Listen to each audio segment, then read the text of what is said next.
В случай, че някога направя видео за това как съм си направил разширение на съществуваща барачка.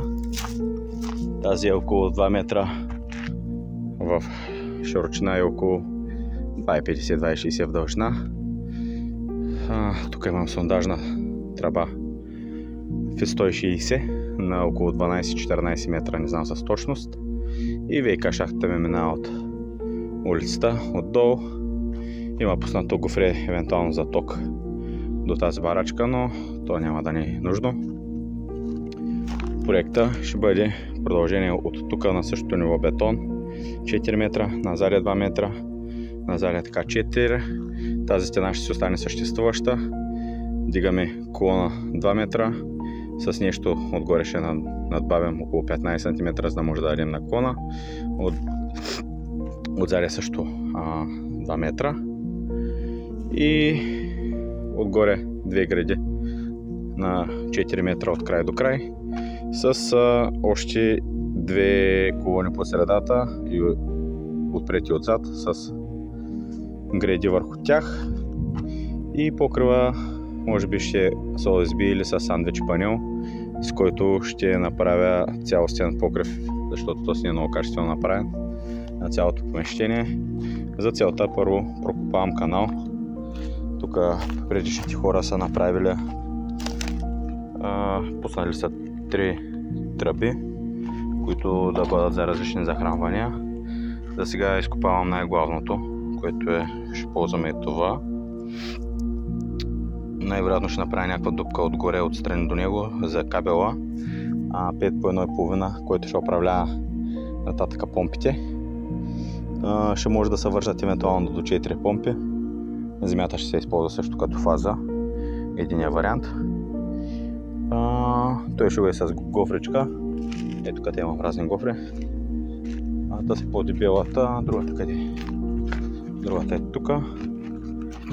Конструкцията 12 броя на 2 метра, гради 12 на 12, 2 броя гради тези най-отдолу на 4 метра, 12 на 12 и около 19 квадрата ламперия, която ще е подобен начин на тази.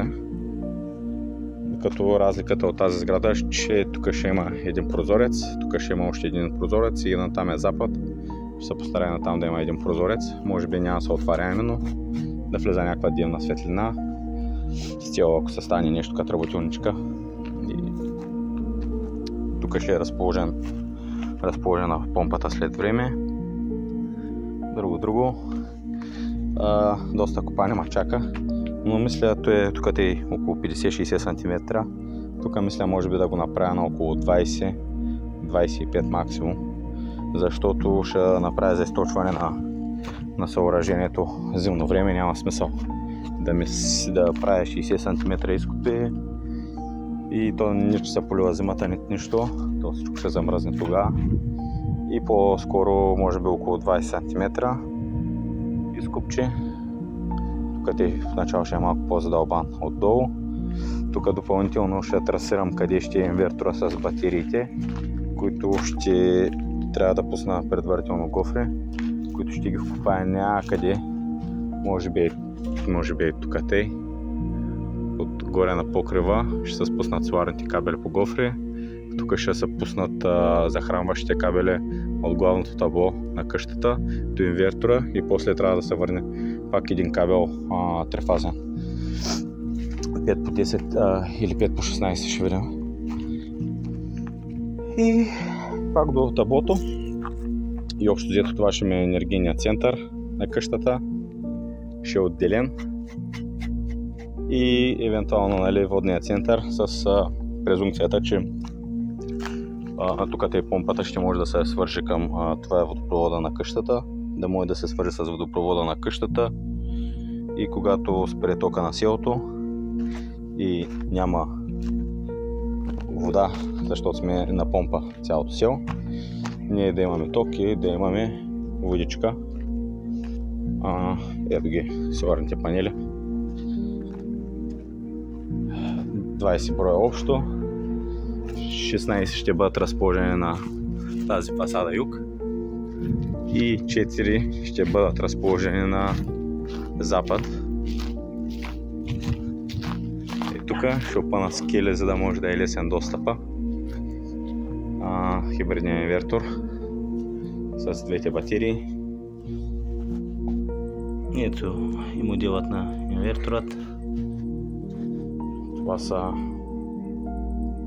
нисковолтовите по 5,1 кВт батерии. Крепежи за конструкцията. Тук те са повече. Няма да не трябва да чак толкова много. Те са и за друга инсталация. Това са профилите, на които ще се захване конструкцията. Ще бъдат боядисани в черен мат.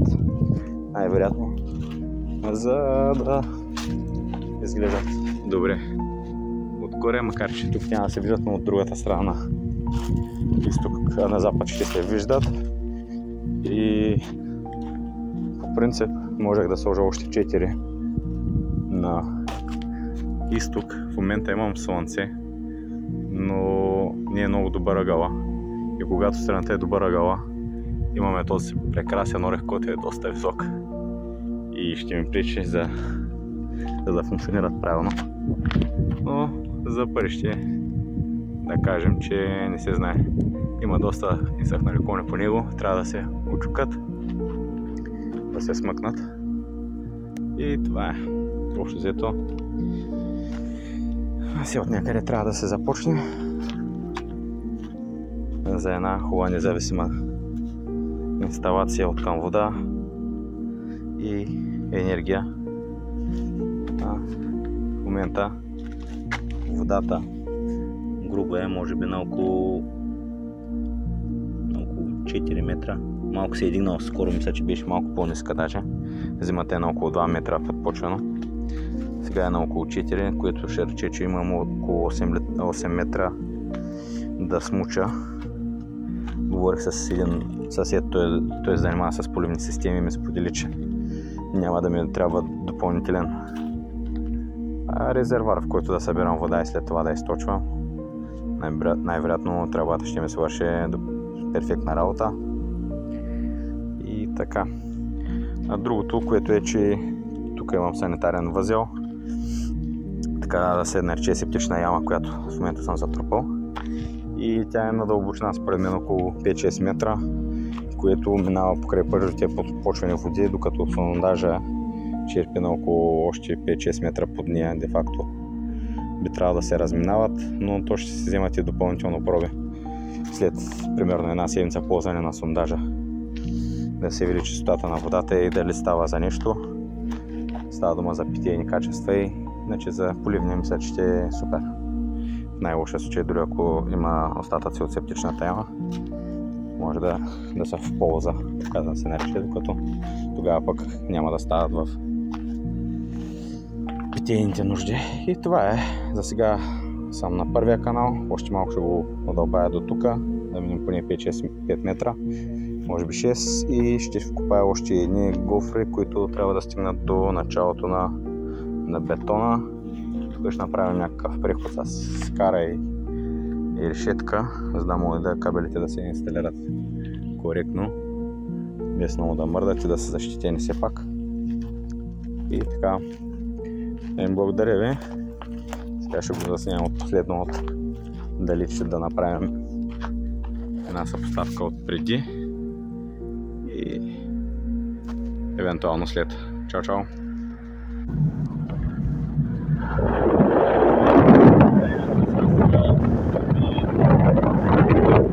И отиваме да ги полагаме в изкопа, който по-рано изкопахме. Няколко часа по-късно тръбата е опъната. Бях оставил по 1 час да се нагрее на слънцето, за по-лесно да се вчупи. Прекарваме една дупчица за гофричка 20-25, не знам колко е. И продължаваме напред. И здравейте! Може би с последно видео за деня. С и този господин направихме тази дупчица за гофричката. Ще запълня с пяна после като прекарам кабела. Сега кабела съм го опънал по дължина. И горе-долу стига до там, докъдето искам. Чист късмет като цяло. Оставил съм го на слънце да се умекне. Той е не много твърд, но да се улесня и малко да се почина престои време. Някъде е тука. Ще ви покажа. Тук е горе-долу ще е разпределителната кутия. В този край. Тук ще е разпределителната кутия с помпичките. Ето го кабела. 5 по 1,5. И от тук вече нататък ще пуснем някакъв обикновен маркуч. F20 за чешма. Предполагам, ще правим оранжерия. А тук те вече съседа ми специалист ще каже как трябва точно да се разпределят разпръсквачите.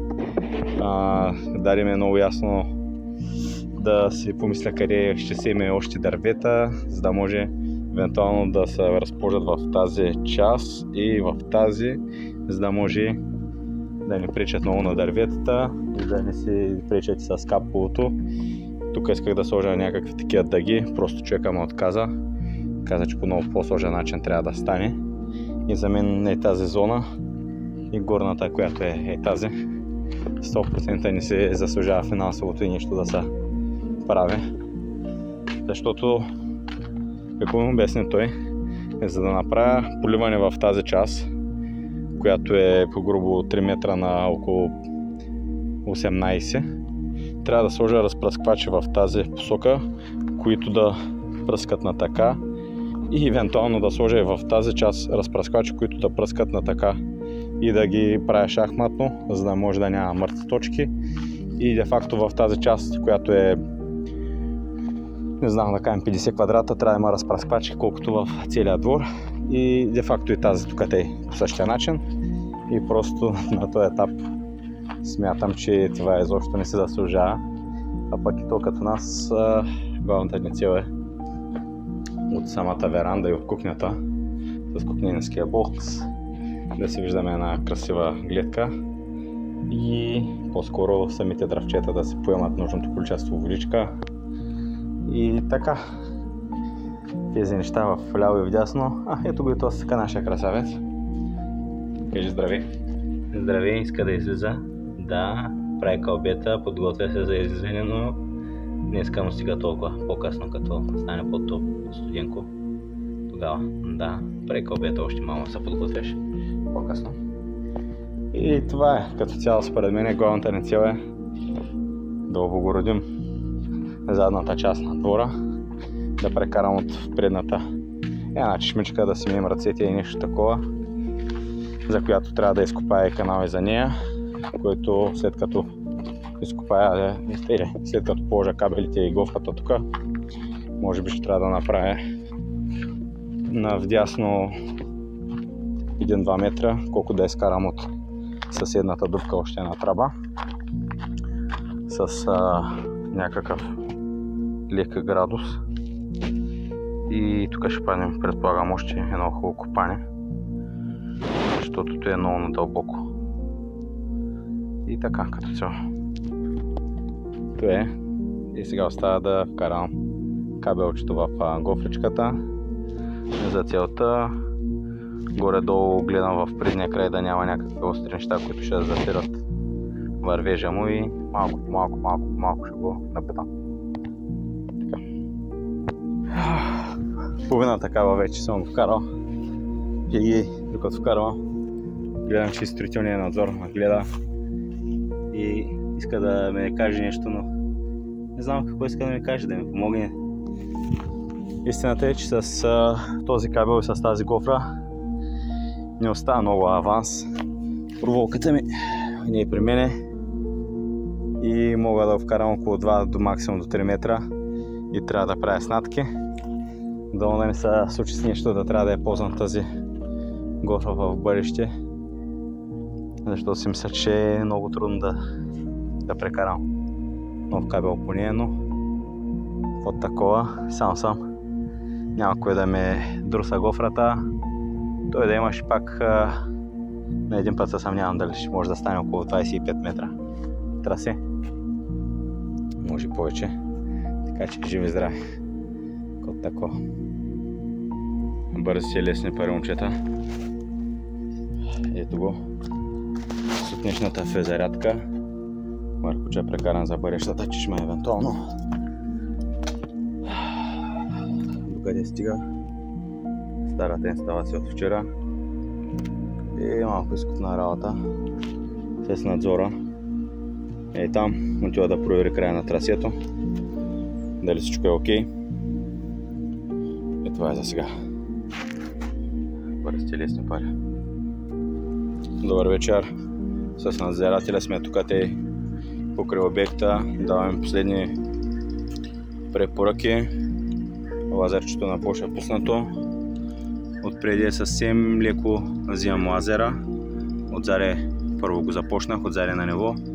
Отпреди може би милиметър-два по-високо. Няма значение. И тук съм сложил една дъска, която е малко по-висока. Тук остана да отрежа около 60-70 см на дъска. И за утре сутрин да направя вътрешен кофраж на това нещо, защото ще се повдигне. И накрая ще нахвърлям камъне, ще повдигна нивото на мрежата да е горе-долу по средата на нивото на бетона. И общо взетото е по инсталациите. Ето така изглеждат. 4 гофри на Fit20 за соларите, за всеки стринг. Те ще са 2 стринга по една гофричка, 2 гофри за подизходите на захранващия кабел 5x10 и напред е 1 цол тръба с 5 по 1,5 нататъка. Тук съм пуснал допълнително 20 или 25, не знам, за чешма, евентуално за след време, с един кабел. И общо взето това е. Отвътре можем да го погледнем. И тук е кабелчето с 25-цата, тук е 5 по 1,5 и отдолу е цола. И това е.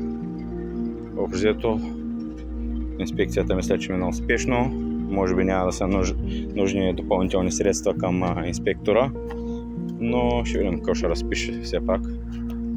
Съседите и те се учат на трактор, съседката. И да отиваме да ви вкусим на жената. Вкусната от Госба. Айде, Мърфи, моето момче. Ще тръгваме ли? Да хапваме, мамо. Айде, айде, айде. Готови сме. Чао, чао. Здравейте, банда. Понеделник сутрин е. И набързо за формулата. От тук вкарвам горе до около 10 лопати трошен камък. 0,40 предполагам.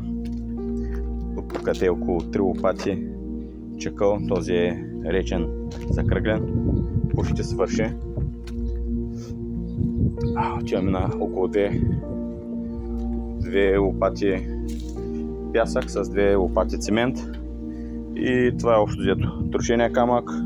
След това е речния пясък, цимент. Вчера до тук стигнах за около 5 часа. Ето ги гофричките. На мокро съм го сега сутринта го овлажних, за да намалям процеса на съхнене. И сега той ми е първата количка. Доста количество. Сега с втората ще дода някъде до тук, предполагам. Тук те има по-задълбочен. И предполагам той цялото с 10 колички ще го направим. Друго, ето я миксачката, тая лопата. Общо взето горение на калории. Но днеска времето е много подходящо. Подухва. Даже да не мога да даря някой кон по главата, защото има доста щупени. И така, това е процеса на работа с формулата. Ето е водичката, от тук те си наливам.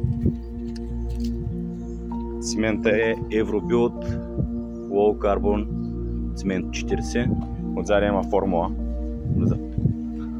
която технолозите са изписали. Ще ползваме така. Една турба цимент плюс пясък 30 литра, плюс чакъл 60 литра, плюс около 10-12 литра вода. Това е по формулата. И якост на натиск.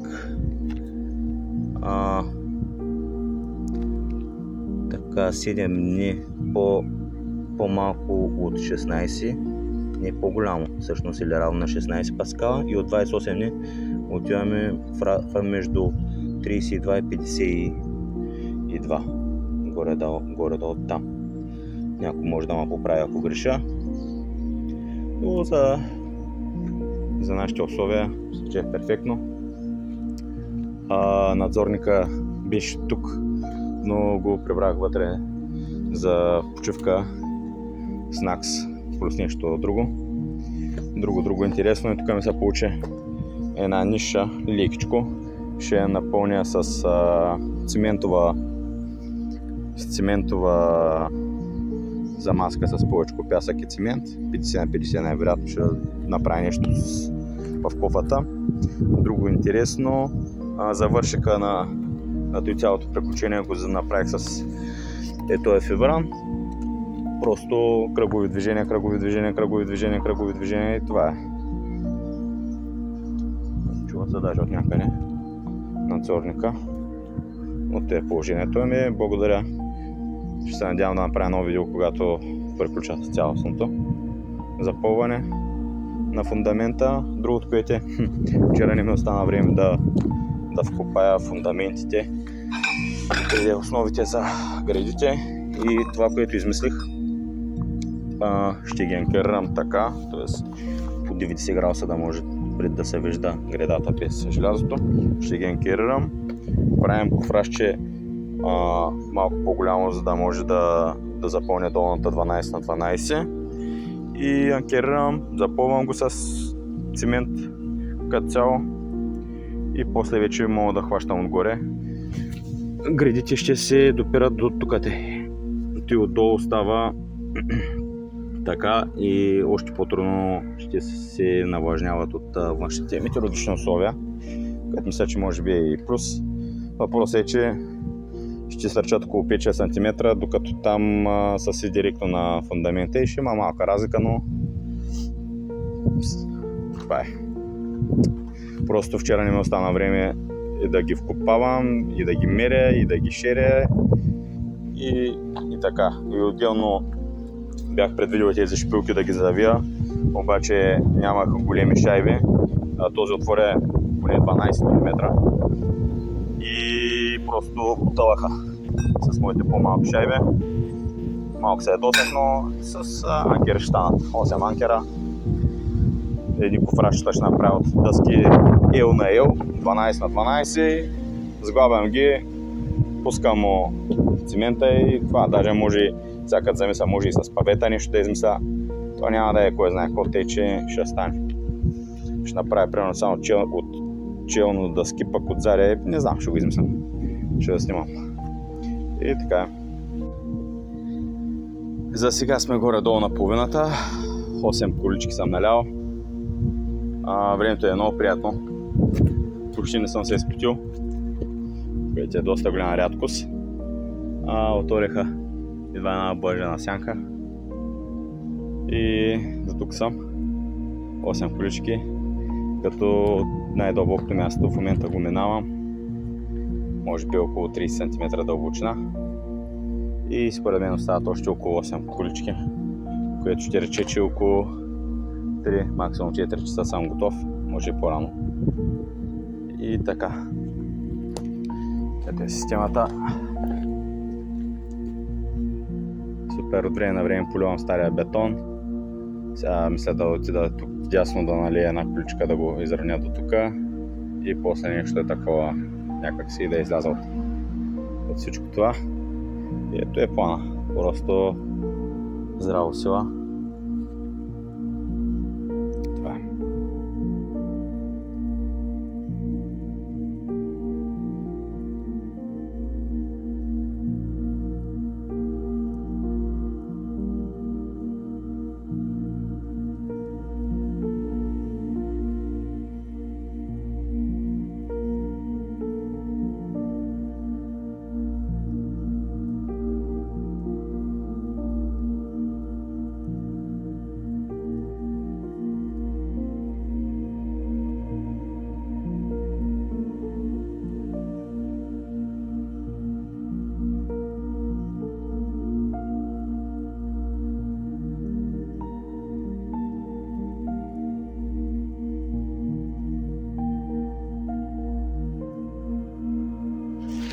Часът е 2:10, понеделник, последна кофа с материал.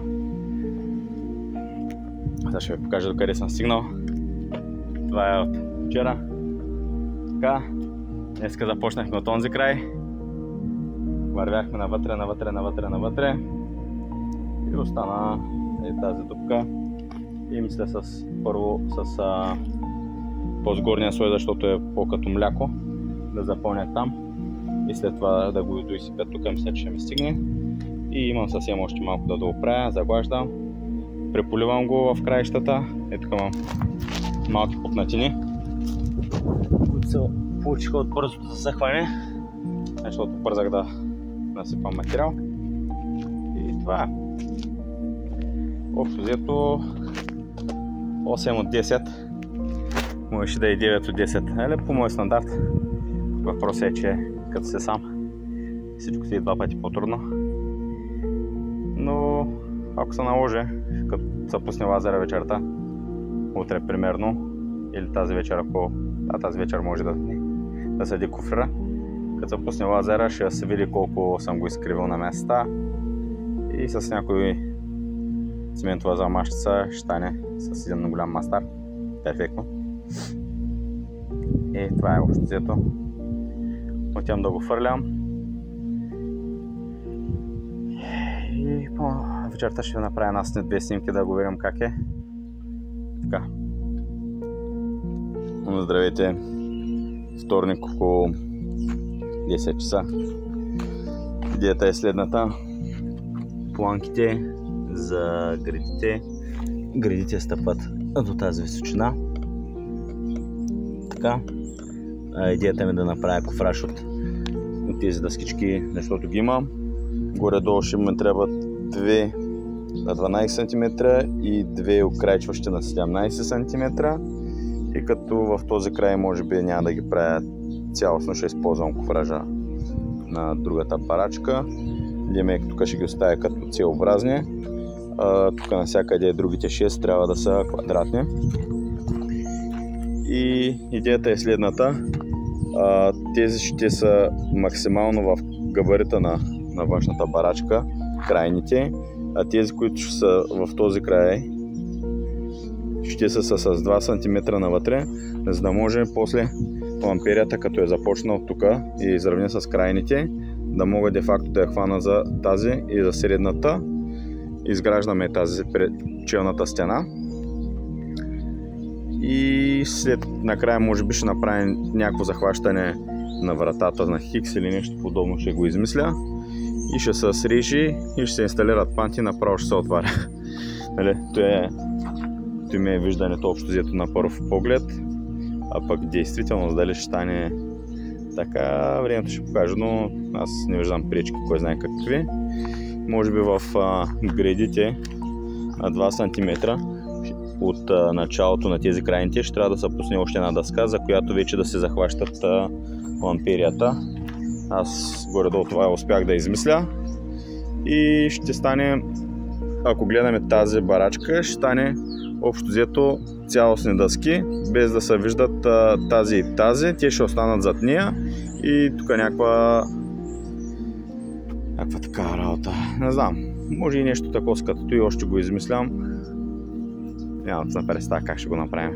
Някой от двата варианта. Но да, първо ще почна с най-вероятно с крайните, за да мога да почна да ги анкерирам, да ги нивелирам, да им пусна канапите и вече след това ще принеса към вътрешните наравно или с 2 см навътре. Общо взето това е плана. Анкерите са на 10 мм, само че трябва да се намеря по-масивни шайби преди да ги циментирам и трябва да потърся тук из комплектите дали имам такива или ще видя евентуално тези да останат, защото все пак ще има и цимент, мисля, че няма на къде да отидат. И така.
подкрепете.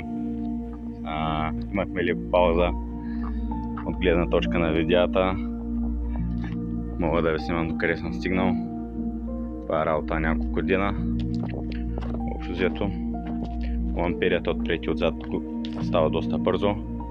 Хорих допълнително да вземам тези планки за укрепене на горните греди. В дъното сме сложили малко по-различни, защото нямаше да стане с точно тези модели заради лявата барака. Значи като цяло съм доволен и от двете. Тук съм ги схванал с по един винт, доста е здраво. Навсякъде, отгоре отдолу с по един. И в момента какво правя? Направил съм първа, втора, трета дупка. Слагам по едни такива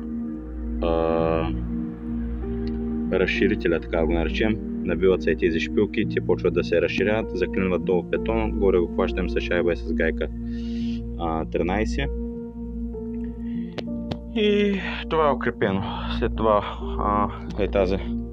тази плоскост я режа горе-долу на две, ще ми остане около 5-6 см фира.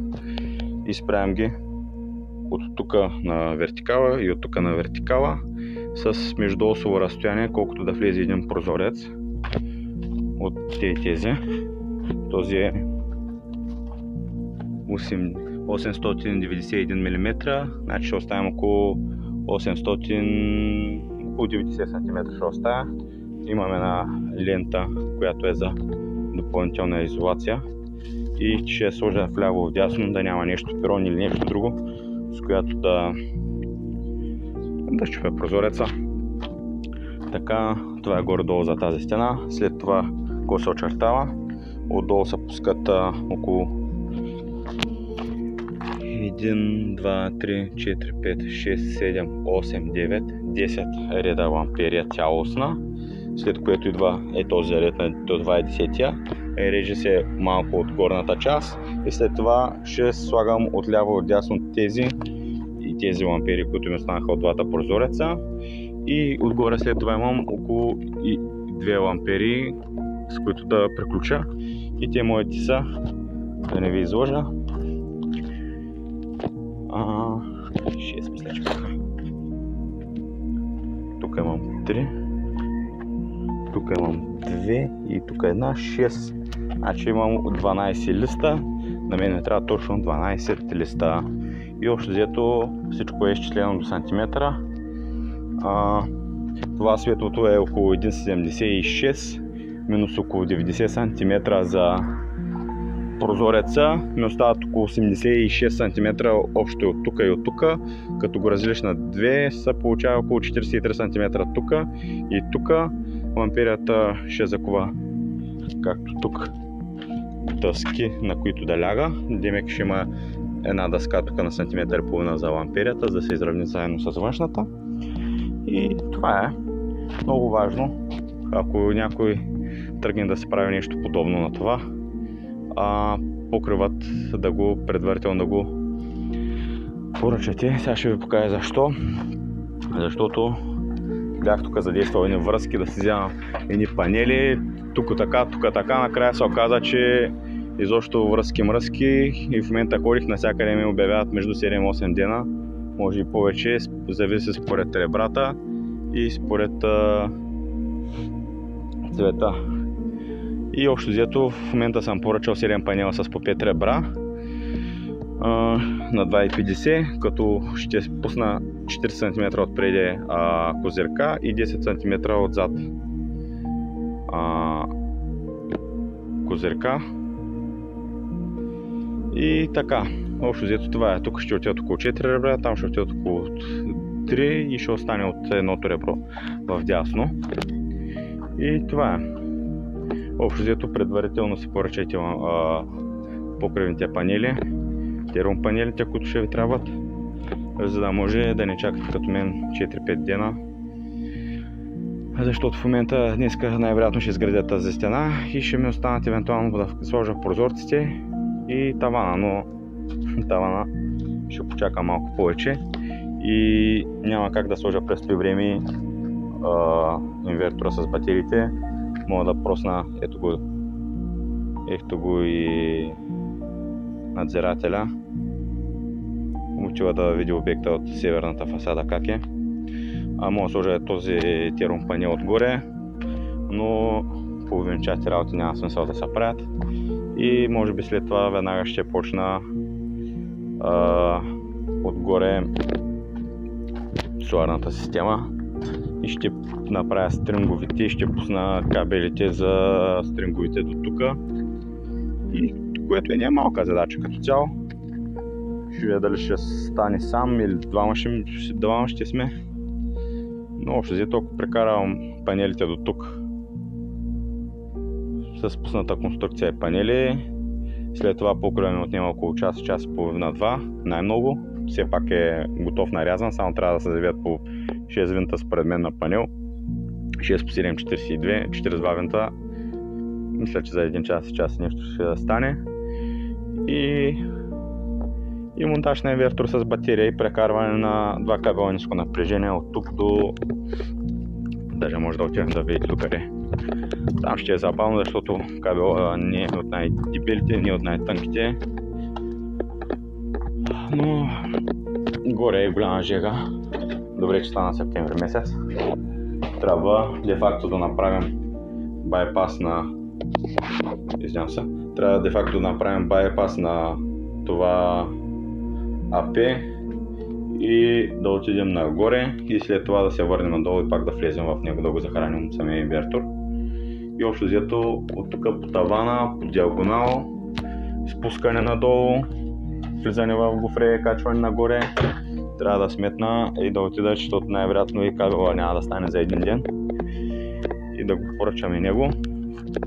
Но инсталирали се всичко, мисля, че това ще е следващата задача. Кабела, инверторите и батериите ще са по-малката задача, все пак е на земята, няма ги качваме до втори, до трети етаж и нататък. И така. Да ми до тук е просто запулка. Поръчайте си панелите по-утрано.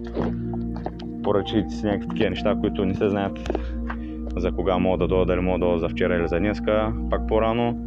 Вратата имам отгоре да и шкоря малко с един нож. И ще сложа тук някаква дръжка с резец.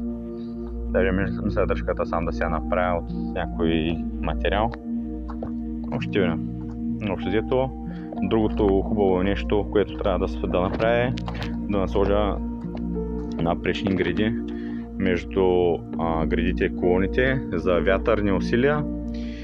В задната барака гледам, че са ги направили в средната част и тук са ги пуснали и може би тук и може би трябва да се направят и тук, но аз мисля, че по-скоро в крайната част, защото тук те да не се удрям глава или нещо от този род, а тук те няма да ми пречат и там имам някакви останали големи, но те са много къси, не знам, трябва да видя някакви греди.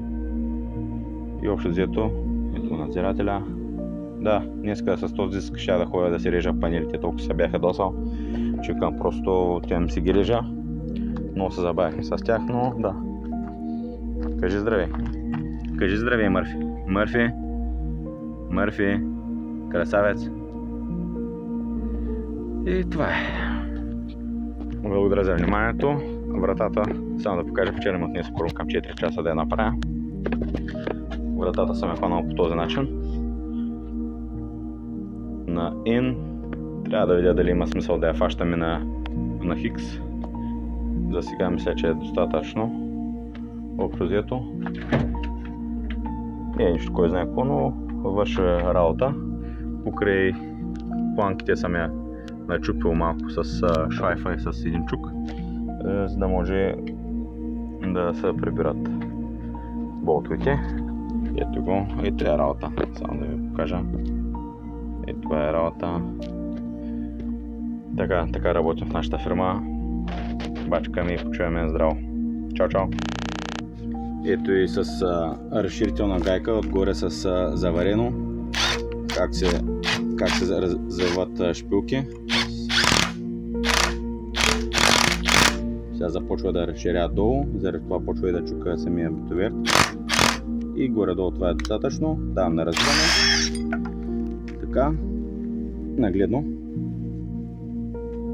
Това е. И сега го повтаряме за другите две.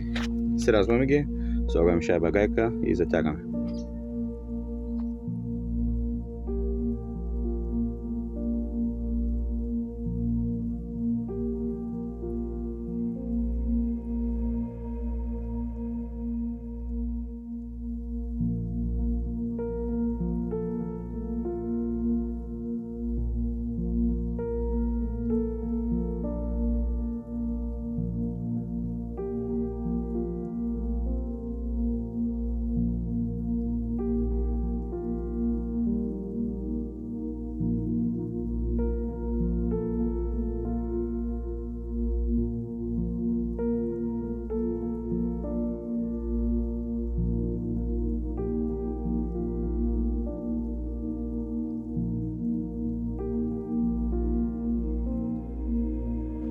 Здравейте! Днеска сме понеделник, 15 септември. Реших да започвам с рамкирането на прозорците. Избрах профил от Practiker, сантиметър и половина на сантиметър и половина, ще оставя линк в описанието. Отстрани ми остават около 3 мм видима част, може би 3,5-4 най-много, но следващия ще е много голям.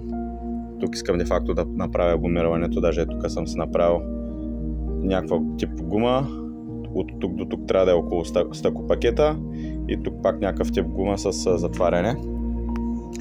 И горе-долу това почнах да го правя с шлайфа, но после се сетих, че имам един китайски 45 градусов макет и сега следващия го правя с ето това е с макета, ще ви го покажа него. Ето тук съм си ги оставил така, тук ги лепя с лепило, после ги качвам, закрепям ги, продупчвам ги с 3 дупки, правя с тази малка бургийка и бия 3 деликатни крончета. Виждат се, но главата е по-голяма и мисля, че ще държат повече от по-мъничките, които са с доста по-малка глава и няма да се виждат. Общо взето това е всичко, го вземам от размерите на място, режа го тук, слагам го, режа, вземам размери. Много хиляди пъти процедури, но да. Това е макета с един тъп трион. Беше, триона се щупи естествено и ето е става. Влиза супер. Айде. И така, общо взето с триончето мисля, че ще стане по-деликатно, отколкото с шайфа. С шайфа просто отбирам ако има нещо и така, ще снимам преди и след. Той има материал за преди, по-скоро след. И идеята е, правя всичките рамки, почвам с шкурката да минавам.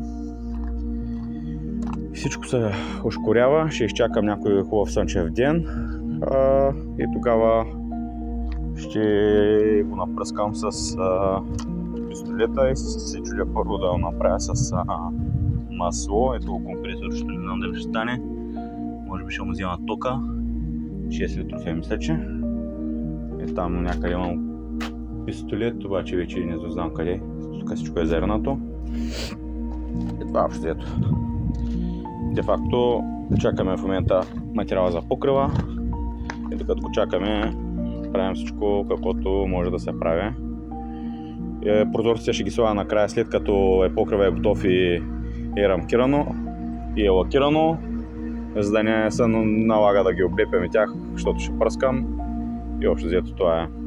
По вратата има да се поправя малко фугата и да се сложи един резец, но тя не е толкова спешна. Въпросът е, че може да се влиза и да се излиза, което е най-важното и така. Това.